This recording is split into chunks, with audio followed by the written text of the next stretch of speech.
বন্ধুরা আমরা আজকে যেটি নিয়ে আলোচনা করছি সেটি হচ্ছে পল্লী সাহিত্য রচনা করেছেন মোহাম্মদ শহীদুল্লাহ। পল্লী সাহিত্যে যে জিনিসগুলো আমরা আলোচনা করেছি এখন পর্যন্ত সেটি হচ্ছে আমরা লেখক পরিচিতি নিয়ে কথা বলেছি, আমরা পাঠ পরিচিতি নিয়ে কথা বলেছি, আমরা উল্লেখযোগ্য সাহিত্যিক নিয়ে কথা বলেছি এবং পল্লী সাহিত্যে আসলে সাহিত্যের কোন সাইডগুলো আমাদের দেখানোর চেষ্টা করা হয়েছে অথবা কোন অংশগুলো দেখানোর চেষ্টা করা হয়েছে সেটি নিয়েও আমরা আলোচনা করেছি। যদি তোমরা এখন পর্যন্ত না দেখে থাকো তাহলে অবশ্যই পূর্বের ভিডিওগুলোতে যাও এবং সেই ভিডিওগুলো দেখে নাও, তাহলে এই ভিডিওটি বুঝতেও তোমাদের অনেক বেশি সহজ হবে। এই ভিডিওটিতে আমরা যেটি করব সেটি হচ্ছে গুরুত্বপূর্ণ কিছু তথ্য নিয়ে আলোচনা করব। পূর্বের একটি ভিডিওতে ইতোমধ্যেই আমি বলেছি যে খনা সম্পর্কে আমাদের একটি আলোচনা করা লাগবে। খনা যে মানুষটি, যার কিনা আমাদের নাম শুনলে হয়তো কোনো পুরুষ মানুষ মনে হয়, আসলে তিনি কোনো পুরুষ ছিলেন না, বরং প্রাচীন ভারতের একজন নারী জ্যোতিষী তিনি ছিলেন।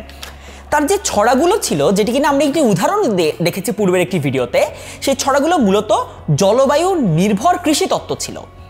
তার যে রচনাগুলো ছিল সেই রচনাগুলো হয় মূলত অষ্টম থেকে দ্বাদশ শতাব্দী পর্যন্ত এবং তার নিবাস ছিল মূলত কোথায়? দেউলিয়া গ্রামে। খনা সম্পর্কে যেই তথ্যগুলোর কথা বললাম প্রত্যেকটি তোমাদের মনে রাখতে হবে। এই প্রত্যেকটি তথ্য পরীক্ষায় আসার জন্য অবশ্যই অনেক বেশি ইম্পর্টেন্ট।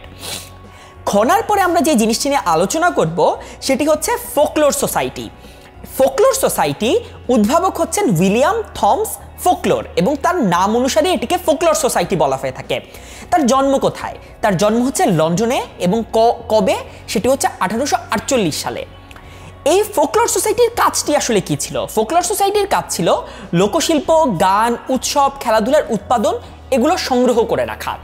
আমরা যে বর্তমানে ইংরেজি সাহিত্য অথবা যে বৈদেশিক সাহিত্য রয়েছে সেই বৈদেশিক সাহিত্যকে অনেক বেশি এনরিচড অবস্থায় দেখি এবং অনেক বেশি বিস্তরিত অবস্থায় দেখি, অর্থাৎ এটা যে অনেক বেশি বিস্তার লাভ করেছে এটি যে আমরা দেখতে পাই, এটি সাধারণত এ ধরনের সোসাইটির মাধ্যমে হয়েছে। কারণ তাদের প্রাইমারি অবজেক্টিভ এটিই ছিল যে হচ্ছে তোমার যতটুকু পারা যায় সাহিত্যকে যেন তারা সংগ্রহ করে ছড়িয়ে দিতে পারে। সুতরাং আমাদের দেশেও যদি একটি ফোকলোর সোসাইটি থাকতো, যেটি কিনা পাঠে হচ্ছে লেখক বলার চেষ্টা করেছেন, তাহলে হয়তো আমাদের যে সাহিত্যটি পল্লী সাহিত্যটি রয়েছে যেটি কিনা এখন হারিয়ে যাওয়ার পথে, সেটি হয়তো হারিয়ে যেত না।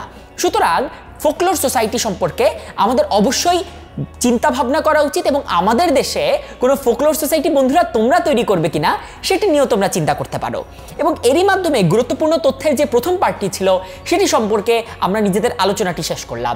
পরের ভিডিওগুলো দেখার জন্য তোমাদের সবার প্রতি আমন্ত্রণ রইল। ধন্যবাদ সবাইকে।